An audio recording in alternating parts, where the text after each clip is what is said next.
അപ്പം നമ്മൾ ഈ വീഡിയോയിൽ പറയുന്നതെന്ന് വെച്ച് കഴിഞ്ഞാൽ പണ്ട് നമ്മുടെ എഡ്യൂക്കേഷൻ ഏരിയ ഇതുപോലെ അല്ലായിരുന്നു.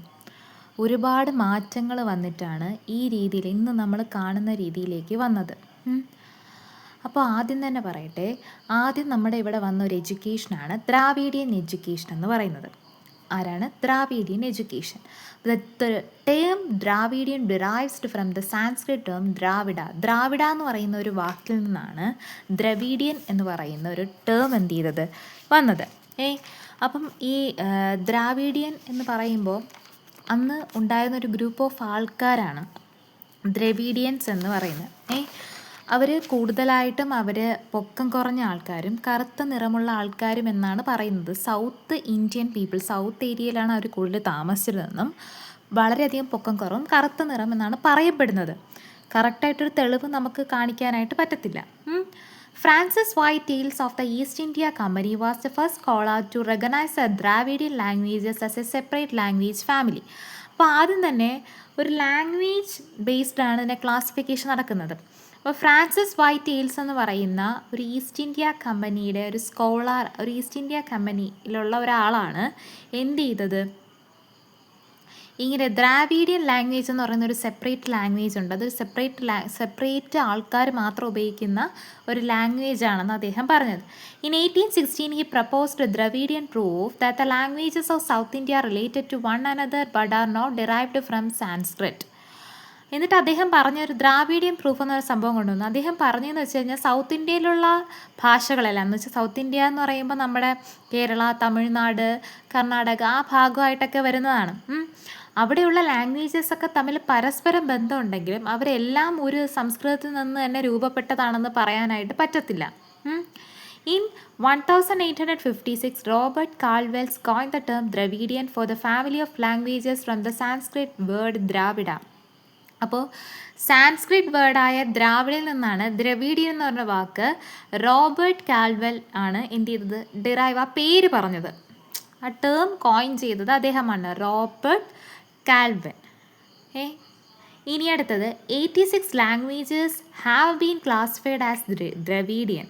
അപ്പം ഞാൻ പറഞ്ഞു ദ്രവീഡിയൻ എന്ന് പറയുന്നത് സൗത്ത് ഇന്ത്യയിൽ താമസിച്ചിരുന്ന പീപ്പിൾ, അവരെ വിളിക്കുന്ന പേരാണ് ദ്രവീഡിയൻസ്. അവരെ എന്തുകൊണ്ട് അങ്ങനെ ഒരു സ്പെഷ്യൽ ഗ്രൂപ്പ് ആക്കിയെന്ന് വെച്ച് കഴിഞ്ഞാൽ അവരുപയോഗിക്കുന്ന ലാംഗ്വേജിൻ്റെ ബേസിലാണ്. അപ്പോൾ അവരുടെ ആ ദ്രവീഡിയൻസിൻ്റെ ലാംഗ്വേജ് എന്ന് പറയുന്നത് 86ഓളം ലാംഗ്വേജസ് ഉണ്ടെന്നാണ് പറയുന്നത്.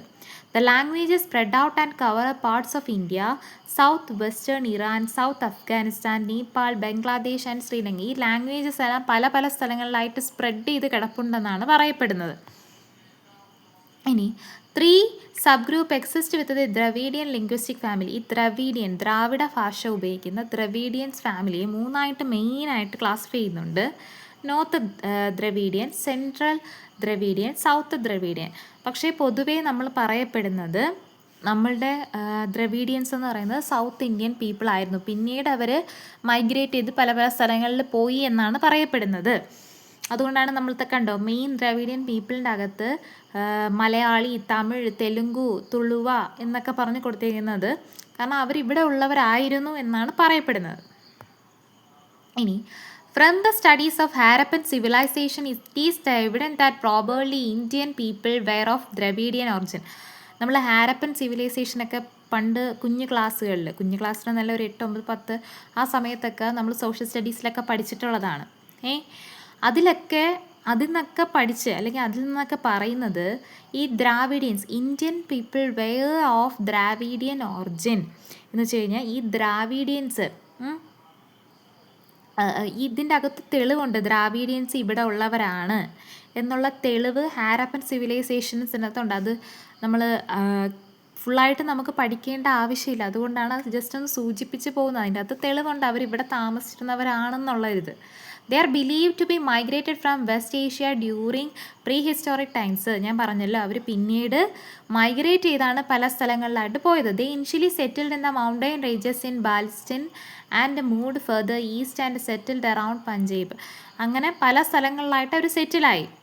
Later when the Aryans started invading this region, the Dravidians migrated to the south. They were short stature, dark complexioned, muscular and flat nosed. Their culture was superior to the contemporary cultures elsewhere. ഇത്രമാത്രം ഇതിൽ ആലോചിച്ച് കഴിഞ്ഞാൽ ഈ Dravidian എന്ന് പറയുന്ന വാക്ക് വന്നത് ദ്രാവിഡ എന്ന് പറയുന്ന സാൻസ്ക്രിറ്റ് വേർഡിൽ നിന്നാണ്. അത് ദ്രാവിഡ എന്ന് പറയുന്ന ഒരു ലാംഗ്വേജ് ഫാമിലിയെ എന്ത് ചെയ്തു, കണ്ടുപിടിച്ചു. അതൊരു പ്രത്യേക ലാംഗ്വേജ് ഫാമിലി ആയിട്ട് പറഞ്ഞു. അവർ കൂടുതലായിട്ട് താമസിച്ചിരുന്നത്, അവരുടെ മെയിൻ സ്ഥലം എന്ന് പറയപ്പെടുന്നത് സൗത്ത് ഇന്ത്യയുടെ സൗത്ത് ഭാഗത്തോട്ടാണ്. അല്ലാതെയും അവരുടെ ലാംഗ്വേജസ് പലതരത്തിലുണ്ടായിരുന്നെങ്കിൽ പല സ്ഥലത്ത് അവർ താമസിച്ചിരുന്നു. പിന്നെ പറഞ്ഞതെന്ന് വെച്ചാൽ ഹാരപ്പൻ സിവിലൈസേഷനകത്തൊക്കെ ഈ ദ്രാവിഡിയൻസിനെ കുറിച്ച് പറയപ്പെടുന്നുണ്ട്. അവരെ കാണാൻ വളരെയധികം പൊക്കം കുറവാണ്, ഡാർക്ക് കളറാണ്, അതുപോലെ ഫ്ലാറ്റ് നോസ്ഡാണ്, കുറച്ച് മസ്കുലാറുമാണ്. ഇനി അവരുടെ സോഷ്യൽ സ്ട്രക്ചറെ കുറിച്ച് പറഞ്ഞു കഴിഞ്ഞാൽ, a matriarchal social structure, progressive and culture people have advanced administrative methods using rivers for communication and trade, knew the art of ship building and traded with West Asia. എന്ന് വെച്ച് കഴിഞ്ഞാൽ ഇവരുടെ ദ്രാവിഡിയൻസിൻ്റെ പ്രത്യേകതകൾ എന്ന് പറയുന്നത്, ദ്രാവിഡിയൻസ് താമസിക്കുന്ന സ്ഥലങ്ങളെ പലതായി ക്ലാസിഫൈ ചെയ്തിട്ടുണ്ട്. ചിലപ്പോൾ എന്ന് വെച്ചാൽ നമ്മുടെ ഇന്ത്യ തന്നെ എല്ലാ സ്ഥലവും ഒരുപോലെ അല്ല ഇരിക്കുന്നത്, അതിൽ തന്നെ വ്യത്യസ്തമുണ്ട്. അവിടെ എല്ലാം ദ്രാവിഡിയൻസ് താമസിച്ചിട്ടുണ്ട്. അവർ താമസിക്കുന്നതനുസരിച്ച് അവരുടെ തൊഴിലും എന്ത് ചെയ്തു, മാറിക്കൊണ്ടേയിരുന്നു. ഇപ്പോൾ കുന്ന് ഉള്ള സ്ഥലങ്ങളിൽ താമസിക്കുന്നവർ ചിലപ്പോൾ കുരുമുളക് അങ്ങനത്തെ ചിലപ്പോൾ കൃഷികളായിരിക്കാം. കടൽ ഏരിയയിൽ താമസിച്ചിരുന്നവർ മീൻ പിടിക്കുക അങ്ങനത്തതായിരിക്കാം. അങ്ങനെയുള്ള തൊഴിലുകൾ അവർ കൂടുതലായിട്ട് ഏറ്റെടുത്തിരുന്നുണ്ട്. അതുപോലെ ഹൈ ക്ലാസ് ലെവലിലുള്ള പീപ്പിളും ഉണ്ടായിരുന്നു, ലോ ക്ലാസ് ലെവലിലുള്ള പീപ്പിളും ഉണ്ടായിരുന്നു. അതാണ് പറഞ്ഞത്, കുറച്ച് പ്രോഗ്രസീവായിട്ട് കൾച്ചേർഡ് ആയിട്ടുള്ള ആൾക്കാരായിരുന്നു അവർ. അവരുടെ അഡ്മിനിസ്ട്രേറ്റീവ് മെത്തേഡ്സൊക്കെ വളരെയധികം അഡ്വാൻസ്ഡ് ആയിരുന്നു. അവർ കമ്മ്യൂണിക്കേഷന് വേണ്ടിയിട്ടും ട്രേഡിന് വേണ്ടിയിട്ടും കൂടുതലായിട്ട് ഉപയോഗിച്ചിരുന്നത് റിവേഴ്സിനെ ആയിരുന്നു. ഷിപ്പ് ബിൽഡിംഗ് അതിൻ്റെ ആർട്ടിനെ കുറിച്ചൊക്കെ അവർക്ക് വളരെയധികം നല്ല നോളേജ് ഉണ്ടായിരുന്നു. ഇനി ഈ ദ്രവീഡിയൻസ് തന്നെ ഏറ്റവും ഹയസ്റ്റ് പൊസിഷനിൽ ഉണ്ടായിരുന്ന ആൾക്കാർ, ഹയസ്റ്റ് പൊസിഷൻ എന്ന് വെച്ചാൽ നമ്മളിപ്പോൾ നമ്മളെ നാടെടുത്തു കഴിഞ്ഞാൽ കുറച്ച്, ഇപ്പോൾ അങ്ങനെ ഇല്ല, ഇപ്പോൾ എല്ലാവരും ഈക്വലാണ്. പക്ഷേ പണ്ടൊക്കെ എന്ന് വെച്ച് കഴിഞ്ഞാൽ ഉയർന്ന ജാതിയിൽപ്പെട്ട ആൾക്കാർക്ക് കുറച്ചും കൂടെ ഒരു മുൻഗണന ഉണ്ടായിരുന്നു. അവരാണ് എന്തോ വലിയത്. അത് കഴിഞ്ഞിട്ട് സ്ഥാനം മാറിക്കൊണ്ടേയിരിക്കും. നമ്മൾ മുമ്പ് പഠിച്ചിട്ടുണ്ടല്ലോ, ബ്രാഹ്മിൺസ്, ക്ഷത്രിയാസ്, വൈശ്യാസ്, ശൂദ്രാസ് എന്ന് പറഞ്ഞിട്ട്. അവർ ഓരോരുത്തരുടെയും ജോലിയും വ്യത്യസ്തമായിരുന്നു. ഏറ്റവും താഴ്ന്ന ഇതിലുള്ള ആൾ താഴ്ന്ന രീതിയിലുള്ള ജോലിയാണ് ചെയ്തുകൊണ്ടിരുന്നത്. അതുപോലെ ഇവിടെയും ക്ലാസിഫിക്കേഷൻ ഉണ്ട്. ഇവിടെ നമ്മുടെ ദ്രാവിഡിയൻസിലെ ഏറ്റവും ഹയർ പൊസിഷനിൽ നിന്നത് പ്രീസ്റ്റേഴ്സ് ആൻഡ് സ്കോളേഴ്സ് ആയിരുന്നു. They were most honoured and respected people in the society. ആ ദ്രാവിഡിയൻ സൊസൈറ്റിയിലെ ഏറ്റവും റെസ്പെക്റ്റഡ് പീപ്പിൾ ആയിരുന്നു പ്രീസ്റ്റേഴ്സും സ്കോളേഴ്സ് എന്ന് പറയുന്നത്. ആഫ്റ്റർ ദാറ്റ് അതിനുശേഷം വരുന്നത് ഫാമേഴ്സ് ആൻഡ് ആർട്ടിഷ്യൻസ് ആയിരുന്നു. നെക്സ്റ്റ് വന്നത് വാരിയേഴ്സ് ആയിരുന്നു. ഇതിന് വേണ്ടിയിട്ടും നമ്മളെ സൊസൈറ്റിയെ പ്രൊട്ടക്റ്റ് ചെയ്യാൻ വേണ്ടി നിൽക്കുന്ന ആൾക്കാരാണ് വാരിയേഴ്സ് എന്ന് പറയുന്നത്. അപ്പോൾ മെയിനായിട്ട് 3 പൊസിഷൻസ് ആ സൊസൈറ്റി ഉണ്ടായിരുന്നു. ഒന്ന് പ്രീസ്റ്റേഴ്സ് ആൻഡ് സ്കോളേഴ്സ്, അടുത്തതെന്ന് പറയുന്നത് ഫാമേഴ്സ് ആൻഡ് ആർട്ടിഷ്യൻസ്, അടുത്തത് വാരിയേഴ്സ്. ഇനി നമ്മുടെ ലിറ്ററേച്ചർ എടുത്തു കഴിഞ്ഞാൽ അന്നത്തെ ലിറ്ററേച്ചറിൽ art and literature flourished during the period. ഈ പീരീഡിലും ആർട്ടും ലിറ്ററേച്ചറും എല്ലാം ഉണ്ടായിരുന്നു. Poets, scholars and women were honoured. അവിടെ പോയറ്റ്, കവിത എഴുതുന്ന ആൾക്കാരുണ്ടായിരുന്നു, അല്ലാതെ വിദ്യാഭ്യാസമുള്ള ആൾക്കാർ, ഞാൻ പറഞ്ഞല്ലോ ഏത് രീതിയിലുള്ള തരത്തിലുള്ള ആൾക്കാരും അതിലുണ്ടായിരുന്നു.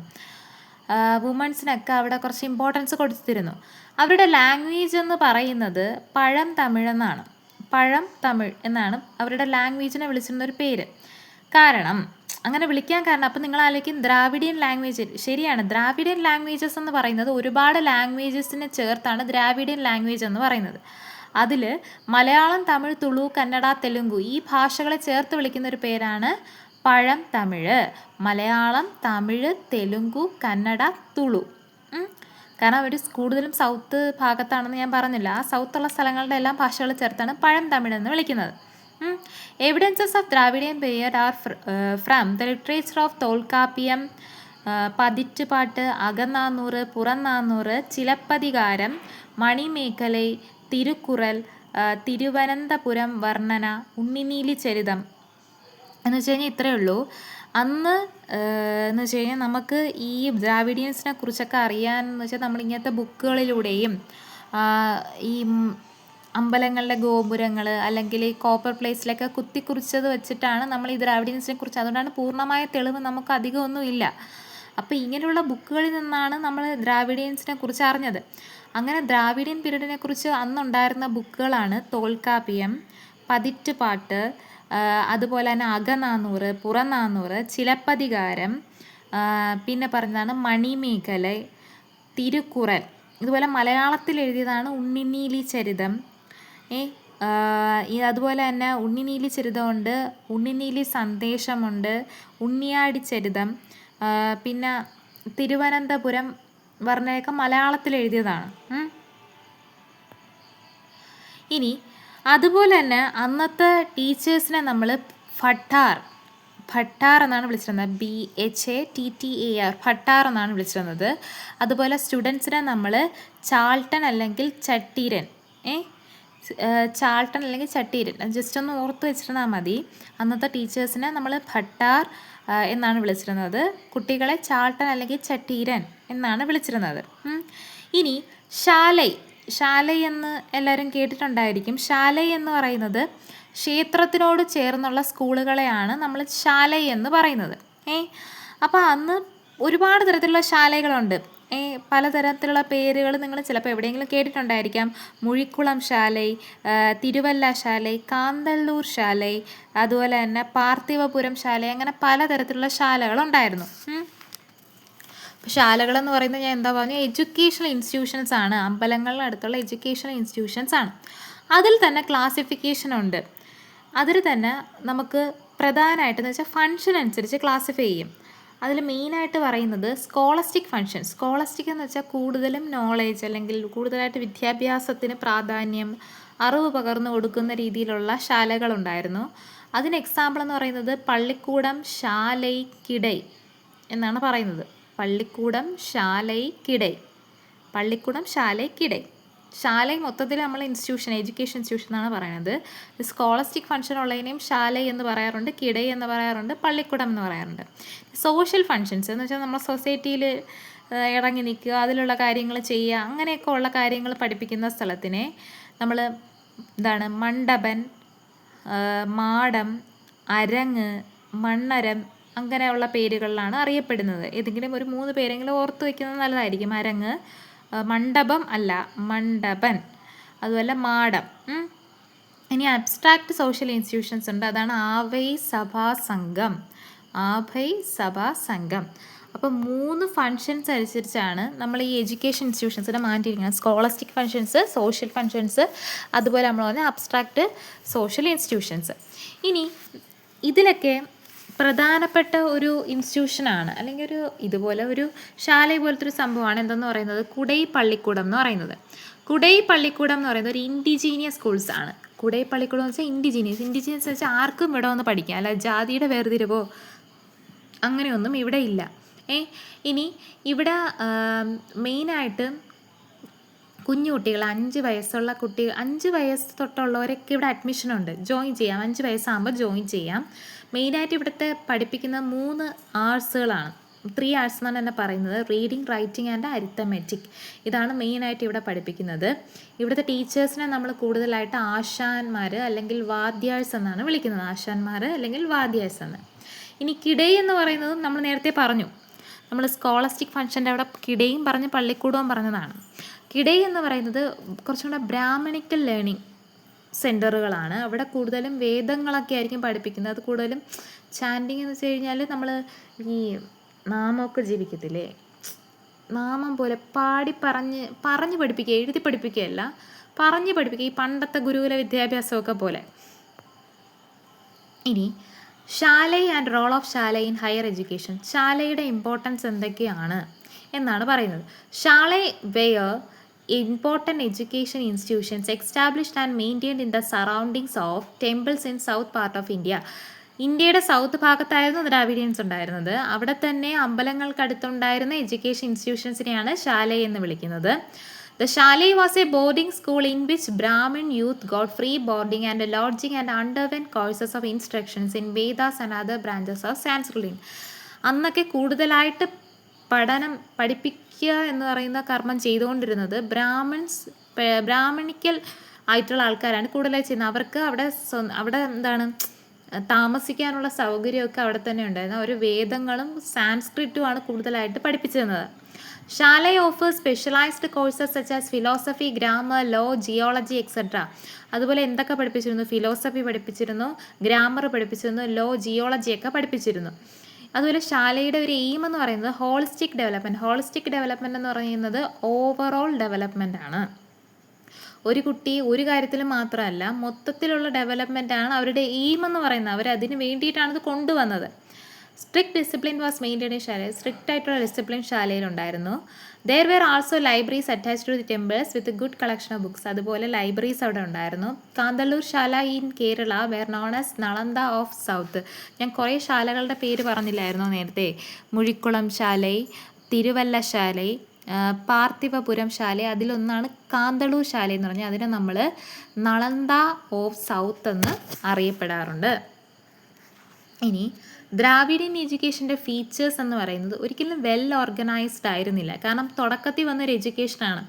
ഒന്നും അറിയാതെ നമ്മളൊരു തുടക്കമിടുമ്പോൾ, നമ്മളൊരു ബിസിനസ് തുടങ്ങുമ്പോൾ തുടക്കം ഇടുമ്പോൾ നമുക്കൊന്നും അറിഞ്ഞിട്ടായിരിക്കും. മൊത്തത്തിൽ ചിലപ്പോൾ പാളിച്ചയായി പോവും. നമുക്ക് കുറച്ച് എക്സ്പീരിയൻസ് ആയിട്ട് വരുമ്പോഴാണ് നമ്മൾ കുറച്ചും കൂടെ നല്ല ഇതായിട്ട് വരുന്നത്. അപ്പോൾ ഈ ദ്രാവിഡിയൻ എഡ്യൂക്കേഷനും എന്തല്ല, നോട്ട് വെൽ ഓർഗനൈസ്ഡ് ആയിരുന്നു. നോട്ട് വെൽ ഓർഗനൈസ്ഡ് എന്ന് വെച്ചാൽ വെൽ ഓർഗനൈസ്ഡ് അല്ലായിരുന്നു. അതുപോലെ കൂടുതൽ പ്രാധാന്യം നമ്മൾ അവരുടെ എയിം എന്നൊക്കെ പറയുന്നത് എന്തായിരുന്നു? മൊത്തത്തിൽ ഓവറോൾ ഡെവലപ്മെൻ്റൊക്കെ ആയിരുന്നെങ്കിലും കൂടുതലും റിലീജിയസിനാണ് പ്രാധാന്യം കൊടുത്തത്. ട്രഡീഷണൽ ജോബ്സിന് ഇമ്പോർട്ടൻസ് കൊടുത്തിരുന്നു. ഫിസിക്കൽ എഡ്യൂക്കേഷന് കൊടുത്തിരുന്നു. ഫിസിക്കൽ എഡ്യൂക്കേഷൻ എന്ന് വെച്ച് കഴിഞ്ഞാൽ കളരിപ്പയറ്റ്, കളരി, റെസ്ലിംഗ് അതിനൊക്കെ ഇമ്പോർട്ടൻസ് കൊടുത്തിരുന്നു. Okay, thank you. നിങ്ങൾക്കിത് മനസ്സിലായെന്ന് വിശ്വസിക്കുന്നു. അപ്പോൾ ഇത്രമാത്രം ആലോചിക്കുക. എന്തായിരുന്നു ദ്രാവിഡിയൻ എന്ന് പറയുന്നത്? ദ്രാവിഡ എന്ന് പറഞ്ഞ വാക്കിൽ നിന്നാണ് വന്നത്. സൗത്ത് ഇന്ത്യയിലുള്ളവരായിരുന്നു. വളരെയധികം പൊക്കം കുറവും കറുത്ത നിറത്തിലുള്ള ആൾക്കാരായിരുന്നു. അവരവരുടെ താമസിക്കുന്ന സ്ഥലം അനുസരിച്ച് അവരുടെ ജോലികൾ മാറിക്കൊണ്ടേയിരുന്നു. അവിടെ ഹൈ ലെവലുള്ള ആൾക്കാരും ഉണ്ടായിരുന്നു. എന്ന് വെച്ച് കഴിഞ്ഞാൽ ക്ഷത്രിയാസ്, ബ്രാഹ്മിൺസ്, മെർച്ചൻസ്, അഗ്രികൾച്ചർ അങ്ങനെയുള്ള ആൾക്കാരുണ്ടായിരുന്നു. അവർക്ക് ഓരോരോ പേരുകൾ വിളിച്ചിരുന്നു. അതുപോലെ അന്നത്തെ ലിറ്ററേച്ചർ വർക്കുകളുണ്ടായിരുന്നു. ഇതിനെക്കുറിച്ച് തെളിവുകളൊക്കെ കിട്ടിയത് അന്നത്തെ ലിറ്ററേച്ചർ വർക്ക്, തോൽക്കാപ്യം അല്ലെങ്കിൽ എന്താണ് അകനാനൂറ്, പുറനാനൂറ്, അതിൽ നിന്നൊക്കെയാണ് കിട്ടിയത്. അന്നത്തെ ടീച്ചേഴ്സിനെ നമ്മൾ എന്തെന്ന് വിളിച്ചിരുന്നു? ഭട്ടാർ എന്നാണ് വിളിച്ചിരുന്നത്. അതുപോലെ സ്റ്റുഡൻസിനെ ചാൾട്ടൺ എന്നാണ് വിളിച്ചത്. പിന്നെ നമ്മൾ ശാലയെക്കുറിച്ച് പറഞ്ഞു. എന്താണ് ശാല? കാന്തല്ലൂർ ശാലയെ നളന്ദ ഓഫ് സൗത്ത് എന്ന് വിളിക്കുമെന്ന് പറഞ്ഞു. കുടൈ പള്ളിക്കൂടം പറഞ്ഞു. ഇൻഡിജീനിയസ് സ്കൂളാണെന്ന് പറഞ്ഞു. ആശാൻ വാദ്യാർ എന്നാണ് അവിടുത്തെ ടീച്ചേഴ്സിനെ വിളിക്കുന്നതെന്ന് പറഞ്ഞു. പിന്നെ കിടൈ ബ്രാഹ്മണിക്കൽ സെൻട്രൽ ഓഫ് ലേണിംഗ് ആണ്. ശാലയുടെ ഇമ്പോർട്ടൻസ് ഒക്കെ പറഞ്ഞു. പിന്നെ നമ്മളെന്തോ അതിൻ്റെ ഫീച്ചേഴ്സ്, ദ്രാവിഡിയൻ എഡ്യൂക്കേഷൻ്റെ ഫീച്ചേഴ്സ് പറഞ്ഞപ്പോൾ നോട്ട് വെൽ ഓർഗനൈസ്ഡ്, റിലീജിയസിന് പ്രാധാന്യം കൊടുത്തെന്നൊക്കെ പറഞ്ഞു. അപ്പോൾ ഇത്രയാണ് പ്രധാനപ്പെട്ട കാര്യങ്ങൾ. നമുക്ക് അടുത്തത് നമുക്ക് വേദിക് എഡ്യൂക്കേഷൻ്റെ ഒരു വീഡിയോ ആയിട്ട് വരാം.